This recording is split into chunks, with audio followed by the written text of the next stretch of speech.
मतलब ऐसे कहूँ कि एक मटेरियल है, उसकी रेजिस्टेंस है 1 किलो ओम और जैसे ही मैंने इसको हीट अप किया, ऐसे समझो कि यूँ कहें कि आपने उसको गैस के चूल्हे पे रख दिया, उसका टेम्परेचर बहुत राइज़ हो गया उस तार का।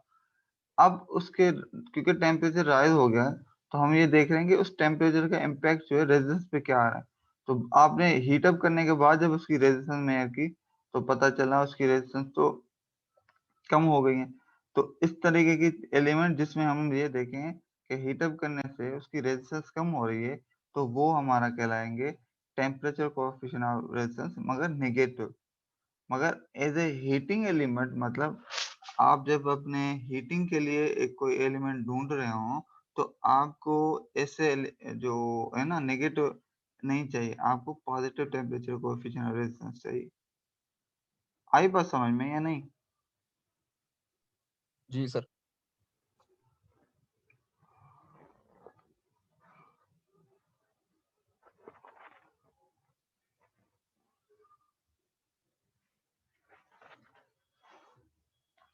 बात क्लियर है? Yes sir. अच्छी बात है अगर क्लियर है तो।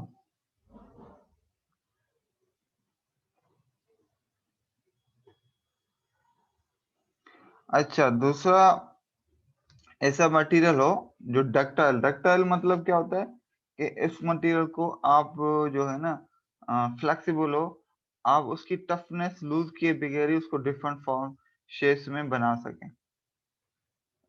ऐसे जैसे मिसाल लो एक लोहे को या एक कॉपर को हम जो है वो क्या कहते हैं कि तार के फॉर्म में भी कर सकते हैं। एक क्या कहते हैं कि बस बार के फॉर्म में भी कर सकते हैं। मगर विदाउट यूजिंग इट्स टफनेस उसकी जो फ्लेक्सिबिलिटी होती है, तार को आप घुमाते रहते हैं, कहीं सर्किल पे घुमाया हुआ, कहीं ऐसे वैसे किया हुआ है, फ्लेक्सिबल भी है और साथ-साथ उसमें तार की जो अपनी अ, टफनेस है ना वो लूज़ नहीं होती। आई बात समझ में या नहीं? यस। तो यस वो सर। डक्टाइल होना चाहिए। ये डक्टाइल कौन होना चाहिए?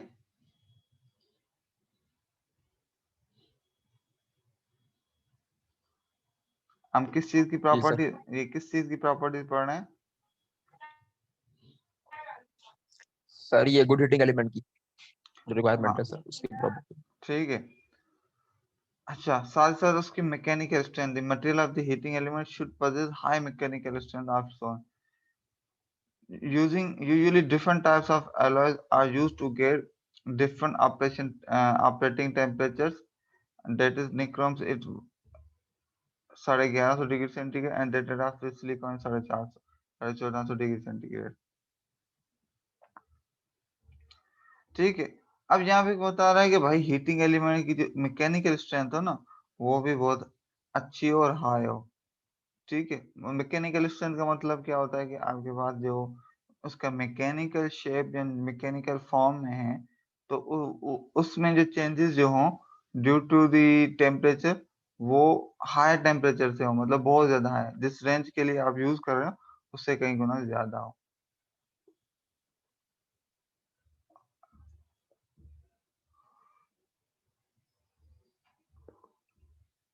अच्छा, अब ये तो हो गई उसकी प्रॉपर हीटिंग एलिमेंट की प्रॉपर्टीज की, अच्छे अच्छे हीटिंग एलिमेंट की ये प्रॉपर्टी होनी चाहिए। मगर अब कुछ हमेशा वो क्या कहते हैं कि हर चीज़ के ना प्रोस और कॉन्स होते हैं, हमें पता है।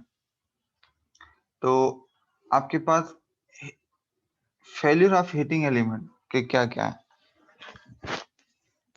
ठीक है? तो फेल्यूर ऑफ हीटिंग एलिमेंट की किस-किस वजह से हो सकती हैं? और क्योंकि आपके पास जो हीटिंग एलिमेंट्स हैं, ये यूजुअली फेल भी तो होते हैं ना, मतलब आप इतनी अच्छी रिक्वायरमेंट के बाद भी अक्सर कोई चीज़ आप लेके आते हैं तो फेल भी होते हैं। तो क्या कौन-कौन से होते हैं और क्या-क्या एलिमेंट्स होते हैं जो उसके फेल होने के चांसेस हैं?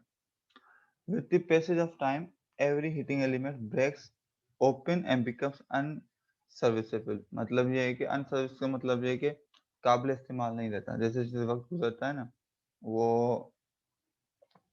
वो उसमें कुछ इस तरह के मसले मसाइल आते हैं, कि वो काबिल इस्तेमाल नहीं रहता। और उसमें फैक्टर्स जो हैं वो कुछ ऐसे हैं, formation of hot spots which shine brighter during operation.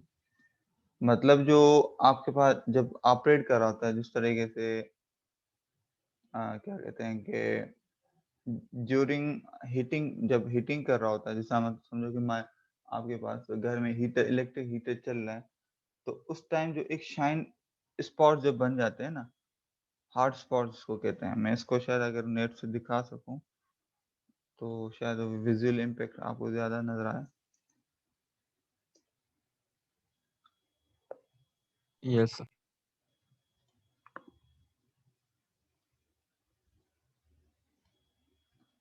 उसमें ये हॉट स्पॉट जो वो आ जाता है, hot spot wifi hot spot आ जाते हैं।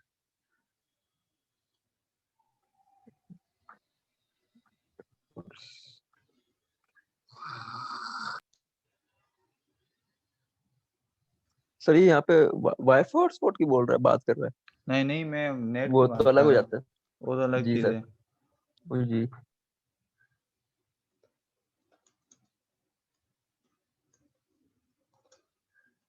असल में एक वर्ड जो होते हैं ना, हर कोई अपने हिसाब से यूज़ करता है और उसको डिफरेंट जो मतलब निकाल रहे। हॉट स्पॉट मतलब ड्यूरिंग ऑपरेशन, मतलब ये कि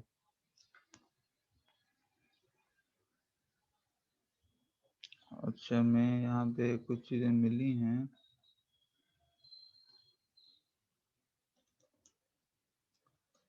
इसमें एक दो चीज़ें मिली हैं, एग्जैक्ट तो नहीं मिली है, मगर फिर भी मैं आपको शेयर कर दिखा देता हूँ।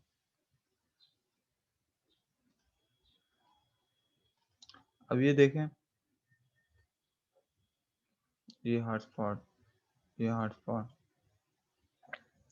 तो इस तरह की चीज़ें जो आपके पास जो है हॉटस्पॉट बन जाते हैं, जो शाइन करना शुरू कर देते हैं, तो एक ये भी एक हीटिंग एलिमेंट के फेलियर में आता है। आई होप कि ये थोड़ा सा आइडिया हो गया होगा। Yes sir. ऑक्सीडेशन, ऑक्सीडेशन क्या होता है? Hmm oxidation, oxidation, oxidation, oxidation. Sir heating में ऑक्सीडेशन? नहीं, जनरली मटेरियल के होते हैं ना ऑक्सीडेशन।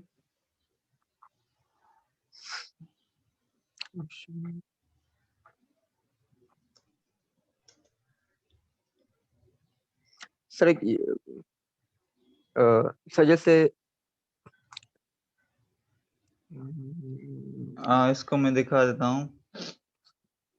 सर जैसे एटम्स की सर जो मतलब प्रॉपर्टीज और कंपाउंड होते हैं सर, उसको भी हम यानी कि कह सकते हैं ऑक्सीडेशन। ऑक्सीडेशन ये इस तरीके की चीजें रहती हैं, ये जो है ना जंग लग जाना, इस तरीके की चीजें जो होती है ना, उसको ऑक्सीडेशन कहते हैं। मतलब वो जो उसकी जी। जो नंबर ऑफ, ये नजर आ रहा है ना, ऑक्सीडाइज मेटल यस सर। आपको, ठीक है।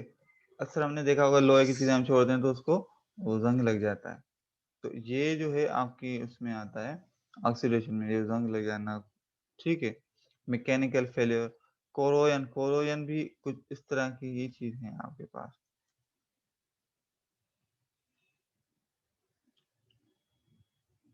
ये एक मैं चीज आपको दिखा रहा हूँ, वो देखिएगा।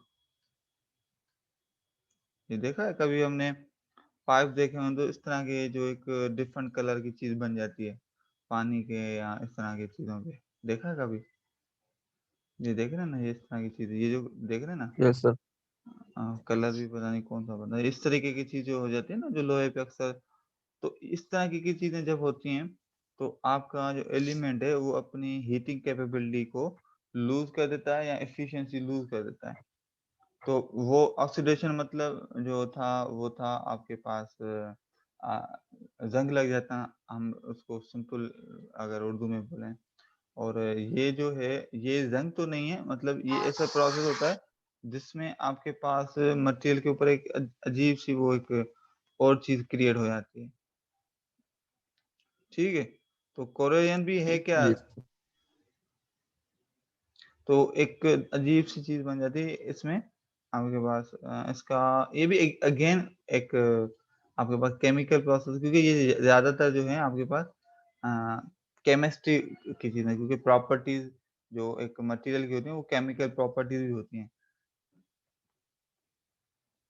ठीक है, तो जो ये जो कहलाते हैं कोरोजन है क्या चीज, corrosion is defined as the degradation of material due to the electrochemical process.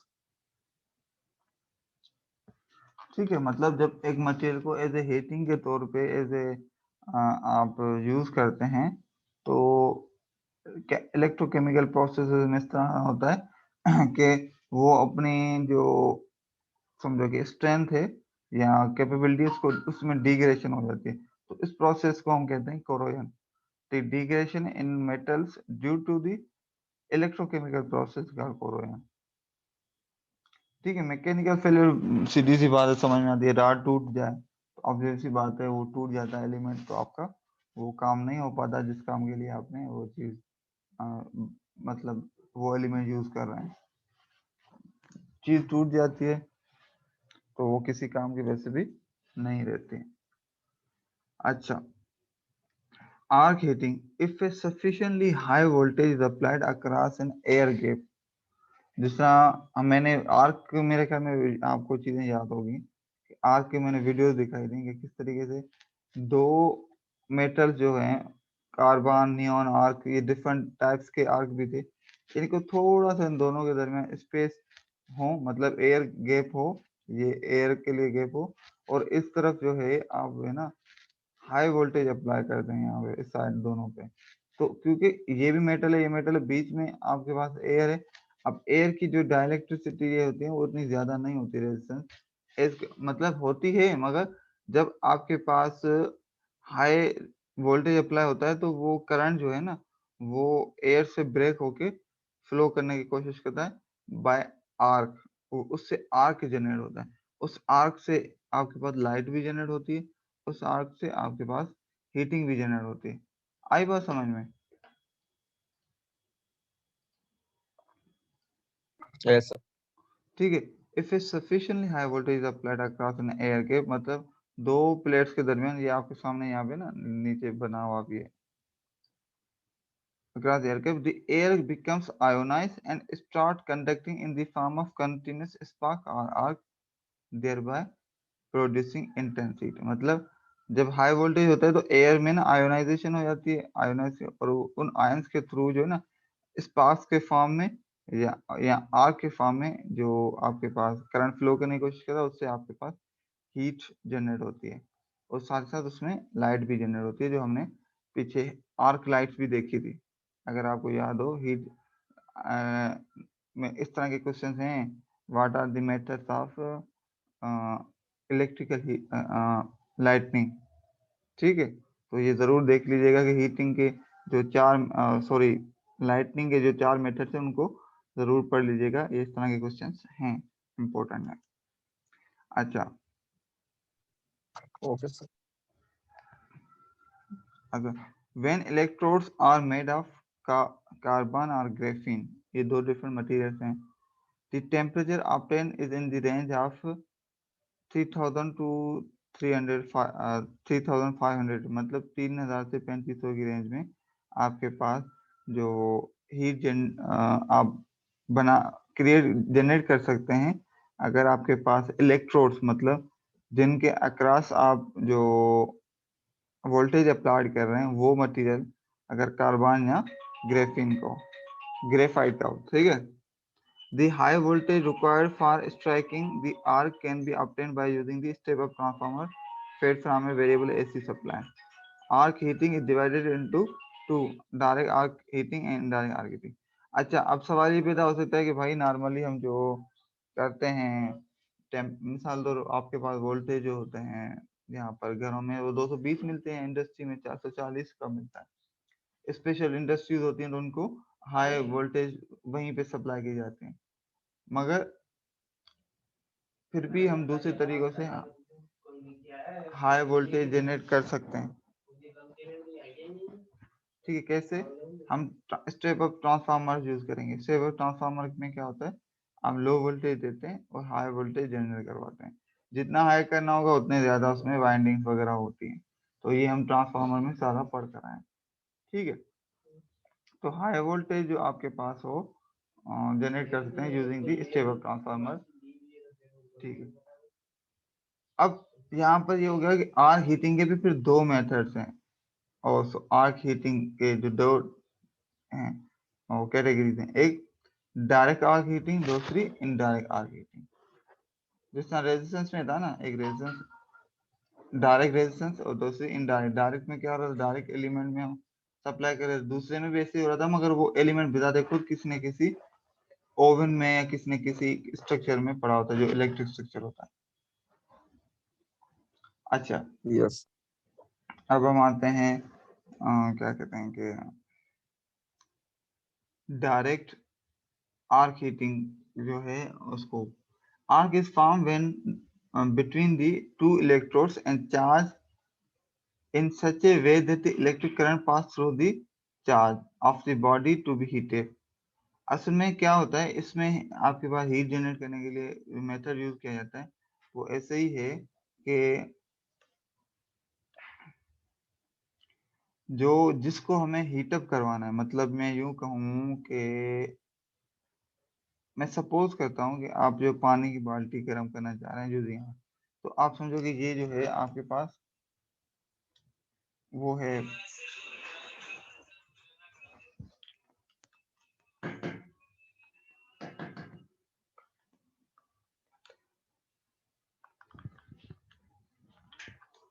एक मिनट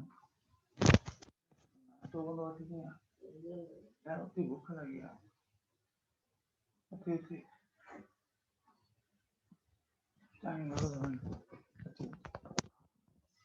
हेलो।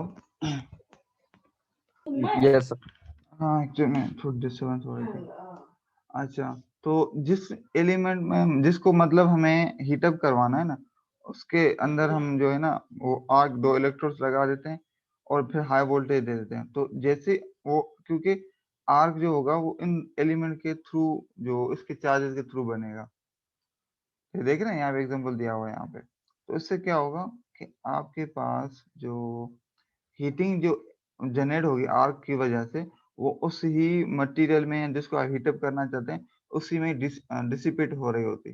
मतलब अगर मैं यूं कहूँ कि सपोज करें कि आप पानी में दो इलेक्ट्रोड रखते हैं, हाई वोल्टेज देते हैं, तो उस पानी के को आयोनाइज करके उससे जो वो एक आर्क जनरेट होता है, उससे स्पार्क जनरेट होता है।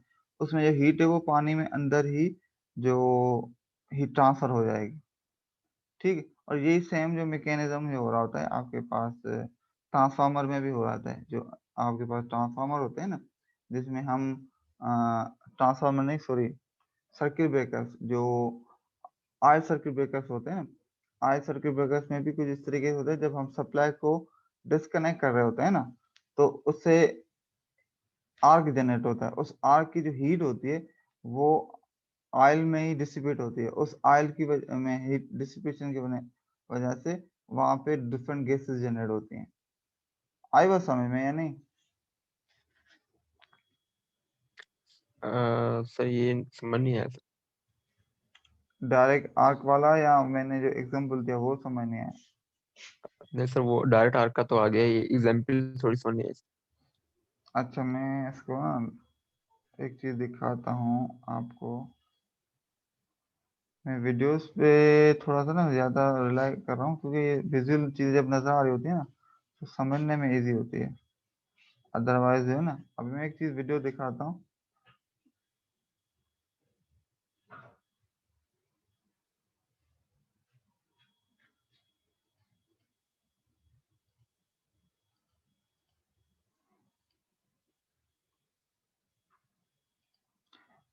ठीक है, अब एक चीज देखिएगा, अब आई होप के समझ में आ जाएंगे आपको इंशाल्लाह। ये देख रहे हैं, अब ये एक डायरेक्ट वो है, क्या कहते हैं कि आर्क फर्नेस से, मतलब फर्नेस से जो कि डायरेक्ट आर्क के मेथड के तौर पे काम कर रहा है। तो यहाँ पे आपके पास क्या है, ये इलेक्ट्रोड्स है, चार्जिंग डोर है, मतलब ये उसमें स्टील शेल है, पोरिंग स्पॉट है, रोलर्स हैं। अच्छा, ये सारी बातें डिजाइन स्पेशल बनाई हुई है, मगर हमारा मेन कंसर्न जो है उसमें आर्क से रिलेटेड है। अब ये देख क्या होता है, ये गया। अब जिस मटेरियल को आपने इसके बगैर में दो लोहे के छोटे छोटे जार आते हैं, आप इसको पिघलाना चाह रहे हैं, तो आप क्या किया, ये आया, नीचे आया, ठीक है, बंद हो गया फन। अब आपने यहाँ पे इसको हाई वोल्टेज अप्लाई किया। अब ये देख रहे हैं, यहाँ पे मिसाल दो, मटेरियल जो आपका खुद है नीचे वाला, ये मटेरियल, ये समझो कि ये भी एज ए वो डाइलेक्ट्रिक, वो क्या कहते हैं कि obvious सी बात है, वो ये इसके इलेक्ट्रोड्स के तौर पे काम कर रहा है नीचे, इसमें हाई चार्जेस हैं। अब ये भी कंडक्टर है, जैसे नॉर्मली आपके पास जो क्या कहते हैं कि जो मेटल होता है ये भी कंडक्टर होता है। अब मेटल में चार्जेस नहीं है, ऐसे समझो कि नॉर्मली जरा हमने तोड़ के छोटे छोटे टोटे करके रखे हुए हैं, उसके ऊपर ना आप हाई वोल्टेज वो लेके आएंगे कंडक्टर, तो उसमें से स्पार्किंग के फॉर्म में आपके पास यहाँ पर करंट फ्लो करने की कोशिश करेगा उनमें, तो उससे स्पार्किंग वजह से आपके पास हीट जनरेट हो जाएगी। तो यहाँ पे इस फर्नेस में भी वही एग्जैक्ट हो रहा है। आप ये देख रहे हैं, ये आर्क जनरेट हो रहा है। अब आर्क से ऐसा ऐसा मटेरियल जो है वो हीटअप हो रहा है, और जैसे जैसे हीटअप होता जा रहा है मटेरियल जो है ना वो अपना किस में कन्वर्ट हो रहा है, लिक्विड फॉर्म में कन्वर्ट हो रहा है। Liquid form. आगे बात समझ में, ये आइडिया समझ में आया। यस सर, ये आगे सर। तो ये भी डिफरेंट एग्जांपल ठीक है। तो सारी बात है, ऑब्वियस सी बात है, कोई वो ये तो एक एग्जांपल थी, मतलब कॉन्सेप्ट वही होता है, आपके पास बाकी चीजें हैं डिफरेंट एप्लीकेशन में होती हैं। अब ये तो मैंने देखा इंडस्ट्री में इस तरीके से यूज हो रही होती हैं। अब ये सवाल ही पैदा होता है कि हर हर चीज का अपना अपना जो है बेनिफिट और अ, वो नुकसान तो फायदे होते हैं, प्रोज एंड कॉन्स होते हैं। ठीक है, तो ये हैं आपके पास डायरेक्ट एंड उसके सिमुलेशन।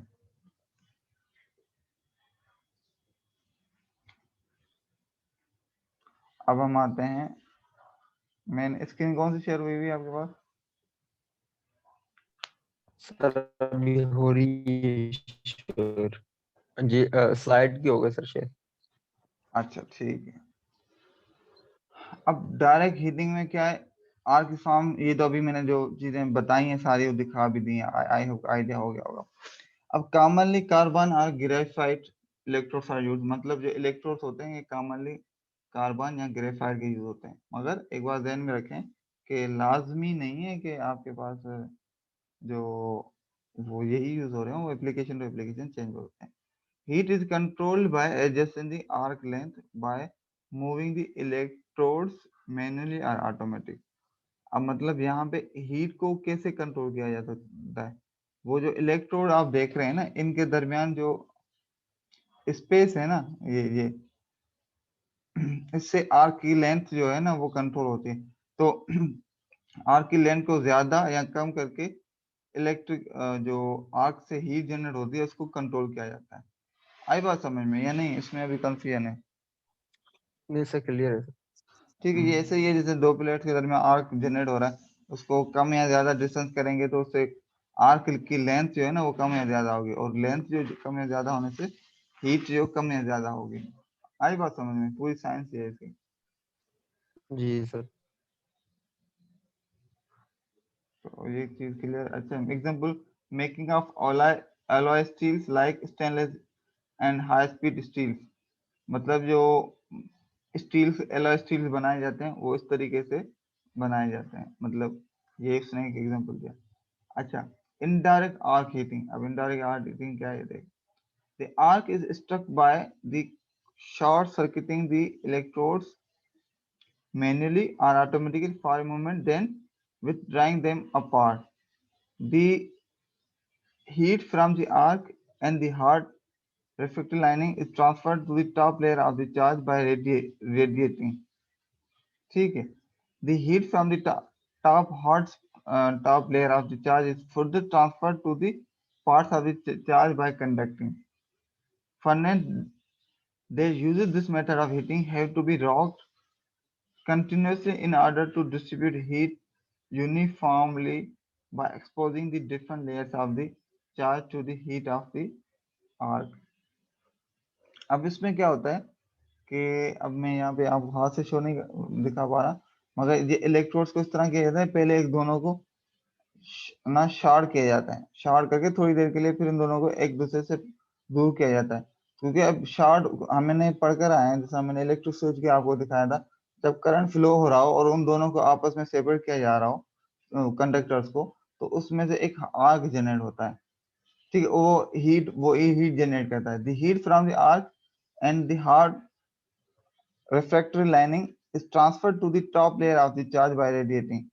अब जाहिर बात है जब हीट जनरेट होती है तो वो रेडिएटिंग फॉर्म में हीट जो है ना वो ट्रांसफर हो रही होती है अपर लेयर, मतलब जो उसमें मटेरियल है उसमें, और फिर उससे फिर आगे वो जो आपके पास ट्रांसफर होती है। अब इसको मैं ना आपको दिखा देता हूँ एक दफा वीडियो, फिर जो है ना आपको बात क्लियर हो जाएगी।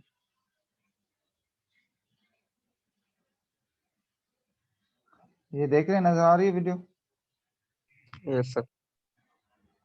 अब ये इनडायरेक्ट, अब मटेरियल जिसको आपने गर्म करना है, मतलब मोल्ड करना है, अब वो आपने किसी फर्नेस में डाल दिया, अब ये अंदर देखें क्या कैसे हो रहा है।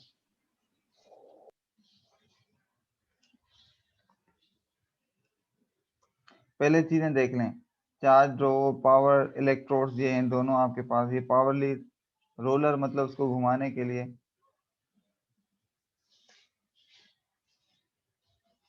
मटेरियल गया, ये बंद हो गया। अब ये देखें,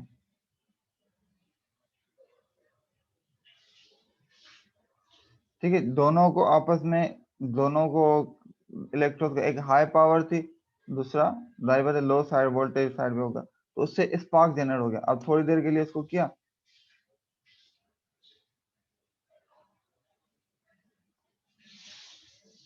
अब क्या हो रहा है, अब आपने चीज नोट की यहाँ पे कि आपके पास यहाँ पे जो है ये फर्नेस जो है ये डायरेक्टली इसके साथ नहीं हो रहा, जिस तरह डायरेक्ट मेथड में हमने देखा था ना कि इलेक्ट्रोड डायरेक्टली इसके साथ स्पार्किंग कर रहे थे ना, देखा था, याद है ना? जी जी सर। अब यहाँ पे देखो ये आपस में स्पार्क कर रहे हैं और इसकी जो हीट जो है वो रेडिएट होके पूरे फर्नेस में घूम रही है, मतलब ये चारों तरफ इसमें ये आ रहे। अब वो हीट जो है रेडिएशन हो ना, रही। हाँ, इसमें भी रेडिएशन फॉर्म है, हीट जो है इसमें भी आपके पास वो आ रही। अब यहाँ पे एक चीज जो इश्यू है वो ये है कि मिसाल लो हीट यहाँ पर इसको भी यहाँ पे भी जा रही है और हीट यहाँ पे भी जा रही है। अब हमारा मटेरियल तो नीचे पड़ा हुआ है ना, ऐसे ही है ना, जी सर। जिसको हमें मोल्ड करना है, तो इसका मतलब है यहाँ पे जो हीट हमारी जा रही है वो क्या जाया हो गई?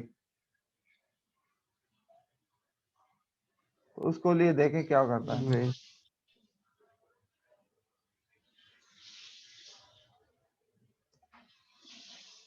एक मिनट,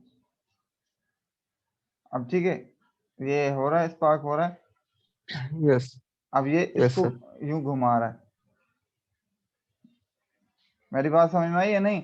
जब मैं कह रहा था ना आप लोगों को कि ये जो हीट है, ये जो यहाँ पे, क्योंकि जो हीट जा रही है या इस साइड नीचे जो आ रही है वो सारी इसमें जा रही है, मगर ये जो सारी जो जा रही है इनमें इनके साइडों में लग रही है ना, तो इसको क्या कहते हैं, जिस तरह नहीं हम नॉर्मली कहते हैं कि आप इसको हिलाते रहें, तो बिल्कुल वही काम किया जा रहा है ताकि जो साइडों में हीट जो जहाँ पे ट्रांसफर हो रही है बाय रेडिएशन, उसको इस मटेरियल में ट्रांसफर किया जाए बाय कन्वेंशन। कन्वेंशन में क्या होता है, जब चीजें आपस में टच होती हैं। आई बात समझ में? ये हमने रीडिंग मेथड पढ़ के आए हैं ना, ट्रांसफर। अब ये देखो, जी सर। और ये मोल्ट हो गया, और अब इसको बंद किया और इसको रॉड्स को निकाला, और आपके पास वो लिक्विड फॉर्म में आ गया। अब जो भी से आपको चीजें करनी है वो करें।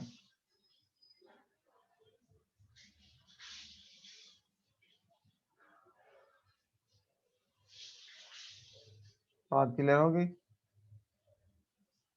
Yes sir. मेरे ख्याल में इससे ज़्यादा तो अच्छे तरीके से ये एग्जैक्टली यही सारी चीज़ें समझाई हुई हैं, पूरा पूरा ये क्लियर हो गई बात? अभी भी कोई ज़रूरत है इसमें? नो सर, क्लियर है। ठीक है, तो इस लेक्चर में हमारे जो था वो यही था। हमने आज इसके लेक्चर में ओवरऑल जो पढ़े थे वो चारों डिफरेंट हीटिंग मेथड पढ़े थे, जिसमें अभी तक जो हमने किए हैं ना कवर चीज़ें, वो ये दो किए हैं, ये डिस्कस किए हुए हैं, अभी ये दो किए हैं, resistance, direct resistance, indirect resistance, direct arc और इनडायरेक्ट आर्क हीटिंग, ये तो हमने दोनों देख लिए। अभी हम आते हैं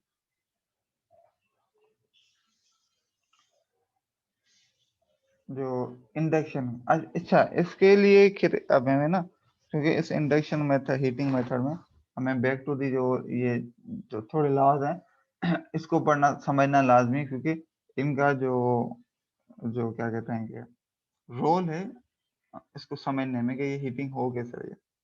पहले आते हैं फैराडे लॉ। फैराडे लॉ क्या याद है?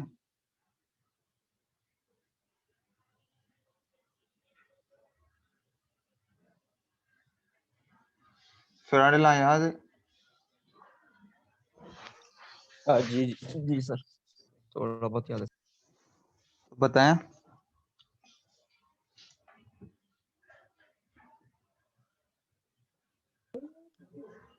इसमें होता है सर,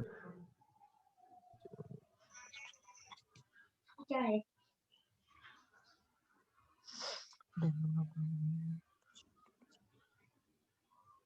सर, कोई भी हम चेंज करते हैं सर, मतलब मैग्नेटिक जो है मैग्नेटिक एनवायरनमेंट में सर कोई भी चेंज होता है तो सर उसके जो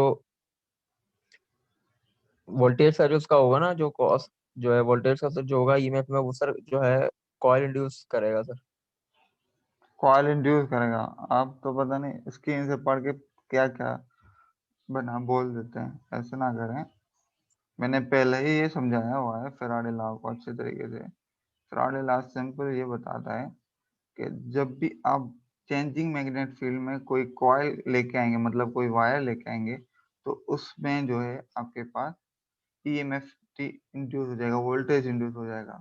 और जब मैं ट्रांसफार्मर पढ़ा रहा था तो सबसे पहले ये चीज़ मैंने समझा, क्योंकि ट्रांसफार्मर इसी प्रिंसिपल पे काम कर रहा होता है। अदरवाइज ट्रांसफार्मर जो है कभी जो क्या कहते हैं कि वो वोल्टेज इंड्यूस सेकेंडरी कॉइल में कर ही नहीं पाता, अगर ये मैकेनिज्म ना हो रहा हो तो। ये तो बड़े अफसोस की बात है कि इतनी चीज़ें समझाने के बाद भी फिर भी समझ नहीं आती। ऐसा ना करें, थोड़ा सा चीज़ों को ना। सर वो बस थोड़ा सा, जी जी, बस सर वो पढ़ा था लेकिन ये कि थोड़ा सा आंसर निकल गया था, अभी एग्जाम तो करीब इस वजह हैं। से